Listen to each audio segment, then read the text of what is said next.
Now, in high definition, coverage you can count on. This is WTVM News Leader 9. A local woman is going through a major headache due to a misconception about a Georgia gun law. If you're a gun owner, you're going to want to pay attention to this one. And after making its way to Georgia 2 weeks ago, a nasty mosquito-borne illness is now showing up in Alabama. Find out how you can protect yourself from the dangerous virus. Definitely mosquito weather out there. Warm temperatures out there once again tonight. We will talk more about the rest of the week and the upcoming weekend in your forecast. Stay with us. And good evening. Thanks so much for joining us tonight for News Leader 9 at 11. I'm Barbara Goche. Jason is off tonight. Topping our news tonight, Georgia's groundbreaking gun laws take effect on July 1st, increasing the number of places where firearms will be allowed to a new high. But News Leader 9's Dante Renzulli joins us live now from one place where the laws will not change. Dante? Thank you, Barbara. Yeah, we're outside the Rivertown School of Beauty in Columbus. This is on Hamilton Road, and it may not look like a school, and that's because it's in the middle of a shopping center with a bunch of other businesses. And as we may find out, the same laws that we're about to talk about right now applying to the students may apply to regular customers in the shopping center because they're technically in the school safety zone. Felisa Grissett is licensed with a concealed carry permit in the state of Georgia, and when she goes to class at Rivertown School of Beauty, she normally keeps her gun inside her car. But things got complicated when her car broke down in the school parking lot. She didn't want the car to go to the mechanic with the gun still inside, but she's forbidden from taking it out in a school safety zone, so she didn't know what to do. And when I had to get my vehicle towed, I took all my personal items out, including my weapon, to put it in another vehicle that I was riding home in. This is video from a nearby store's security camera, and it shows Grissett walking through the parking lot with a gun and putting it in her friend's car. Other students saw her carrying the gun, and they notified school administrators, who gave her a 45-day suspension. She could have possibly carried it from one car to another car in a non-conspicuous way that didn't just let everybody see that she had it out there. If someone called police, this simple act could have ended with Grissett in handcuffs. The school says the suspension was a compromise compared to that. This is because I didn't cover up the weapon. So on Monday I had an official appeal hearing or whatever. Same thing, I was told that I should cover the weapon up. Rivertown's policy clearly states if you legally possess a firearm in your vehicle, please do not remove it from the vehicle while on campus. The school suggested covering it up because of the unusual circumstance of the car breaking down. But obeying the letter of the law, a gun in hand outside a school, covered or not, is still illegal. It's for the safety and the protection of all of our students. If we allow them to bring any kind of weapons, and we did put on the door as far as no weapons allowed on the premises, they sign a policy, then we're not taking care of our students and their education. Grissett says she's unhappy with the decision, and she maintains she doesn't deserve any punishment at all. Yeah, we're still live outside the Rivertown School of Beauty. They just let out night class. Apparently they have them this late. Now, ever since this bill was signed by the governor, the gun advocates have been debating the finer points of the law. But one thing that isn't changing when it takes effect on Tuesday, July 1st, is the way it applies to schools. And what they say is, even if you have a permit, if you take your gun in your car in the school parking lot, it's got to stay there no matter what. Live on Hamilton Road, I'm Dante Renzulli for News Leader 9. All right, Dante, thank you. A medical examiner in Georgia says hypothermia was the cause of death for a toddler left for hours in his father's SUV. The Cobb County Medical Examiner's Office says toxicology results are still pending, but that it believes the cause of death was hypothermia and the manner of death was homicide. The boy died on June 18th after his father, 33-year-old Justin Harris, left him in the hot car for several hours. Harris faces a murder charge. A new arrest warrant claims Harris knew the child was inside the car. Good news out of Troup County this evening. A teenager who was missing for more than a week has now been found and is being reunited with her family. Troup County Sheriff's officials say 15-year-old Lydia King is back at home after she went missing on June 16th while walking on Rock Mills Road in LaGrange. Sheriff's officials say media coverage and shares on social media helped in their search.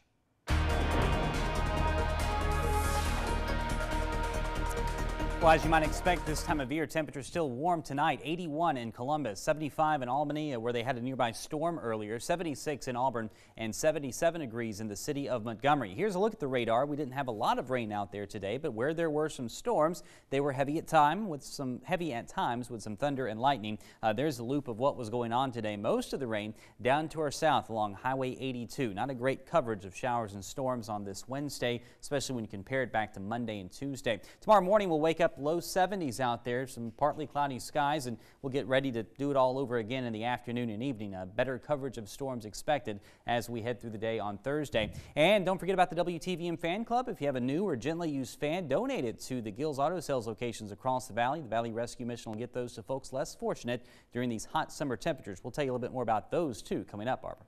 All right, Derek, thank you. A mosquito-borne illness affecting thousands of people in the Caribbean has made its way to Alabama. This after at least one confirmed case of chikungunya was reported in Georgia 2 weeks ago. News Leader 9's Annie Hubble joins us live now from our East Alabama newsroom to explain what exactly this illness is and the steps you can take to protect yourself. Annie? Well, good evening, Barbara. There are no antiviral medicines to treat chikungunya. However, most patients feel better within a week, but people need to take precaution, especially when traveling out of the country this summer. The first reported case of chikungunya has been confirmed in Alabama by state health officials. The Huntsville area woman contracted the illness while in Haiti for a work-related trip and has since completely recovered from the disease.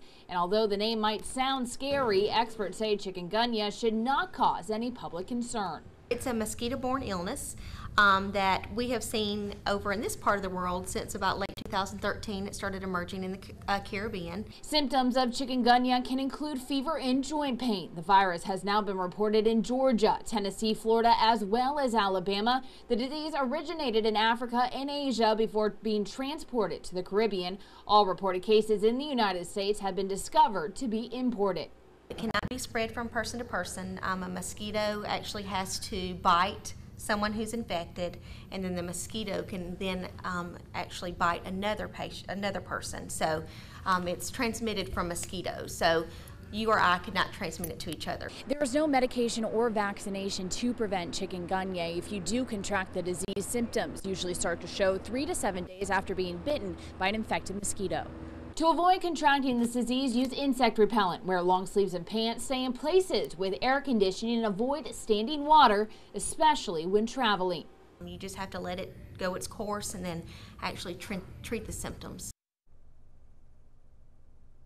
Now, according to reports, the Huntsville woman went to a doctor in Mississippi and did not return to Alabama until the virus was out of her system. Death is rare of chikungunya, but people can develop long-term joint pain if the disease is contracted. Of course, consult with your doctor if you show any symptoms of this virus. Reporting live in the East Alabama newsroom, Annie Hubble, WTVM News Leader 9. All right, Annie, thank you. All new at 11 tonight, CRCT test scores are in for Muskogee County, and it appears students are making gains in most areas, though they're still below state averages. 67% of grade levels tested either increased or maintained the percentage of passing students on the reading portion of the exam. Meantime, 50% increase or maintained the percentage of passing students in the math portion. The CRCT is designed to measure how well students acquire skills and knowledge in state-mandated standards like reading, math, and social studies. Well, parents and city leaders are working to save a South Columbus staple for young girls on the verge of closing its doors. The group jumped into action when the board announced their plan to close Girls Inc. Girard Center on Clover Lane back in May. Councilor Bruce Huff says he's helping as well, reaching out to local businesses, hoping the Columbus community will come together and assist the parents to raise the $100,000 needed to continue operating. So $100,000 is a lot for this particular group of parents, but it's not a lot for this community. That's why we're reaching out to the community to say, if you haven't seen the facility, come by. The girls are happy, the girls are safe. It is a form of crime prevention. On Saturday, the center is holding a march and open house at the Girard Center. Again, it's on Clover Lane from 11 a.m. to 5 p.m. Well, cameras have been rolling all week in Selma, Alabama, as producers put together a story about the civil rights movement. Starting today, filmmakers began shooting the Bloody Sunday part of the movement. Oprah Winfrey, who is in this film, says it is a movie no one should miss. Winfrey is playing a supporting role in the movie and is producing it as well. Today, producers have recreated the Bloody Sunday scene on the Edmund Pettus Bridge, a pivotal moment in the civil rights movement.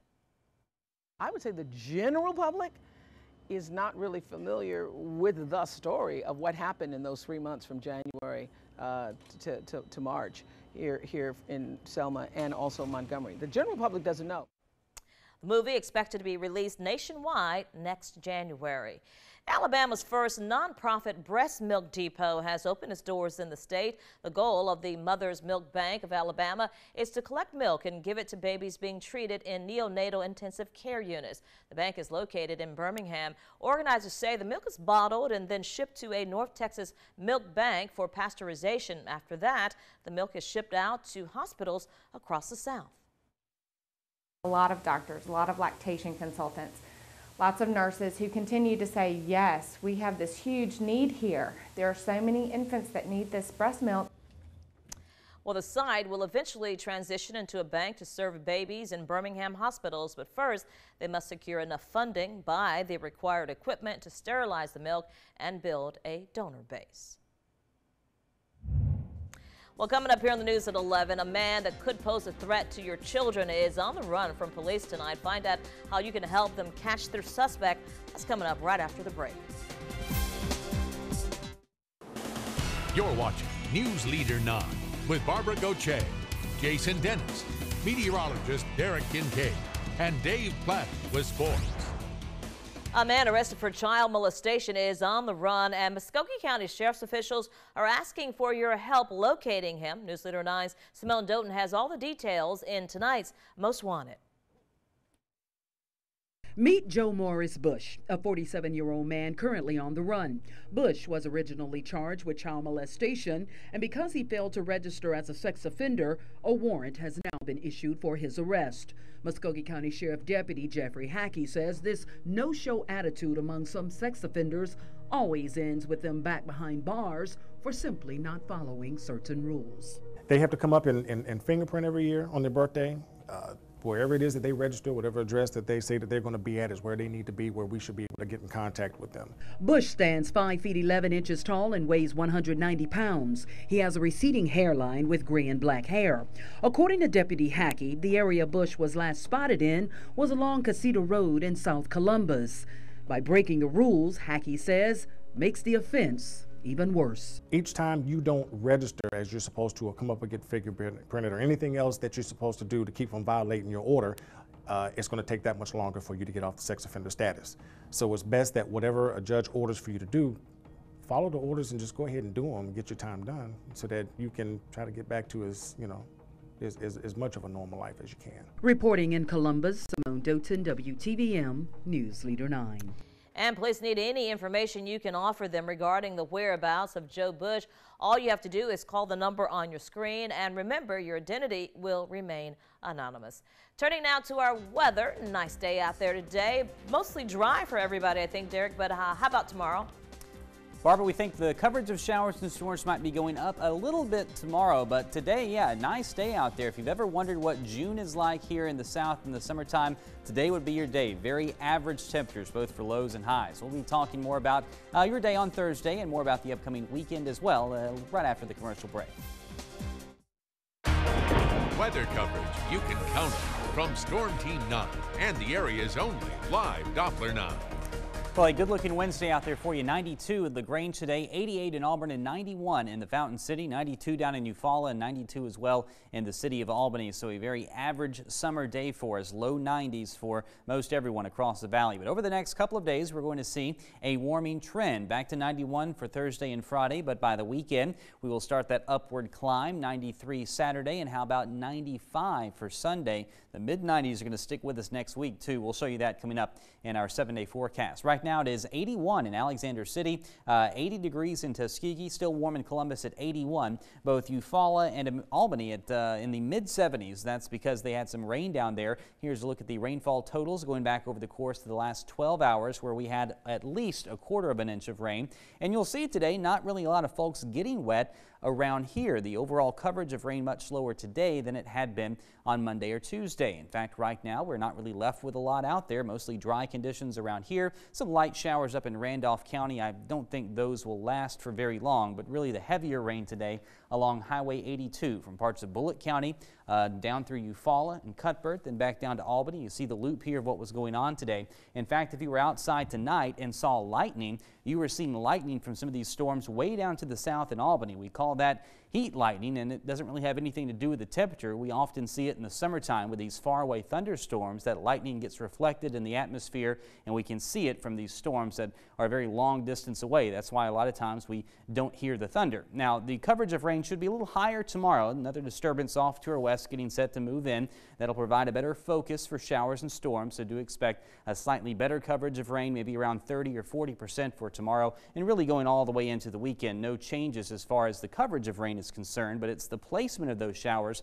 which we'll be keeping an eye on. You can too head over to the website, the interactive radar on the WTVM.com/weather. A great place to go for you to track those showers and storms. 71 our low tonight, light west wind out there for you. The high tomorrow 91, and once again in the afternoon and evening the best chances for showers and storms.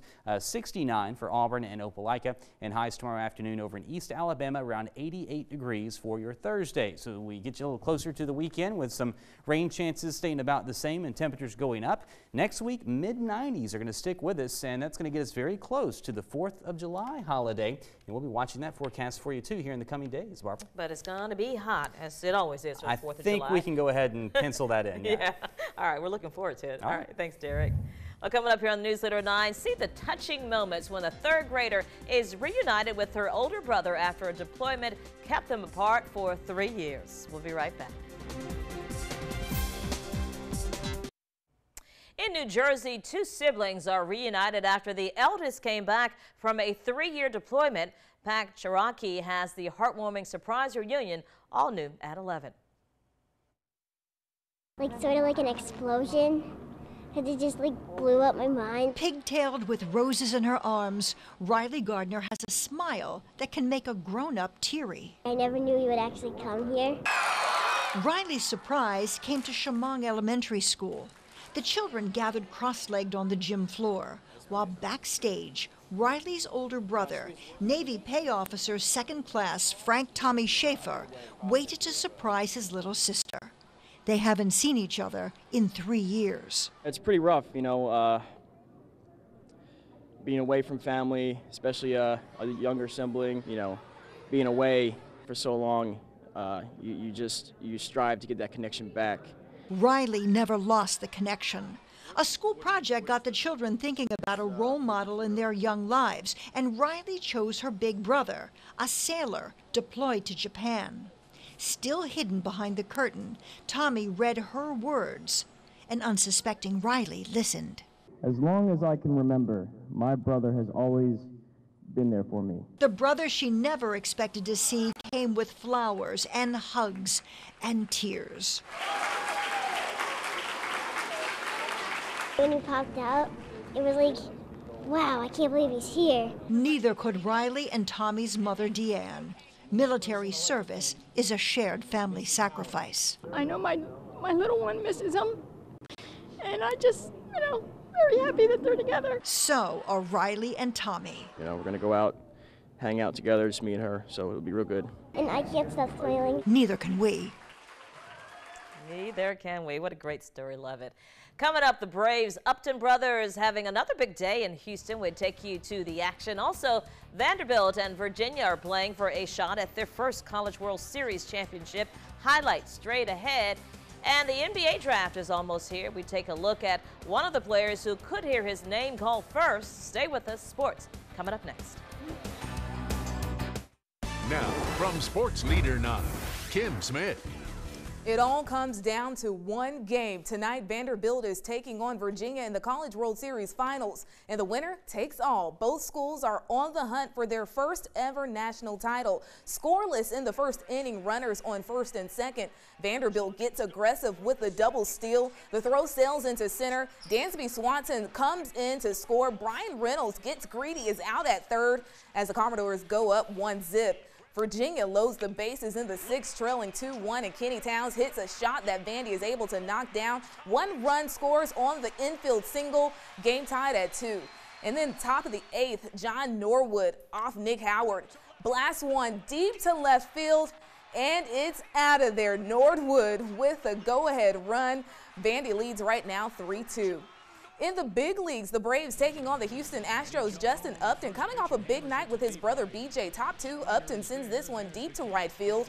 Evan Gattis would score off the sac fly. Braves up 1-0. Bottom 4, watch brother BJ in the outfield. John Singleton shot to center, rolls and gets lodged under the wall. BJ playing smart alerts the umpires instead of grabbing it. So instead of a run, that would make a double for Singleton.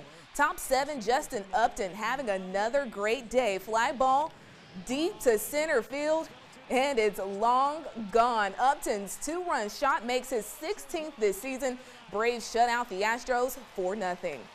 Over at the Padres-Giants game, San Fran's Tim Lincecum's arm working against the Padres again. Lincecum threw another no-hitter for the second time in Petco Park. No hits, 2 outs. Lincecum gets Will Venable to ground to second for the easy out, and Lincecum takes another Gatorade shower. Giants win 4-0.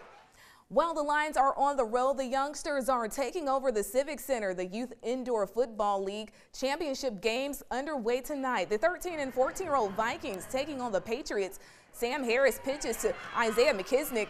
He takes it in for the short TD run, and the Vikings go for 2. Harris, his pass tipped, but McKisnick able to bring it in. The Vikings advance to the championship game that's underway right now. They are taking on the Seahawks for the title, and for the 9 and 10-year-olds, the Seahawks win the championship.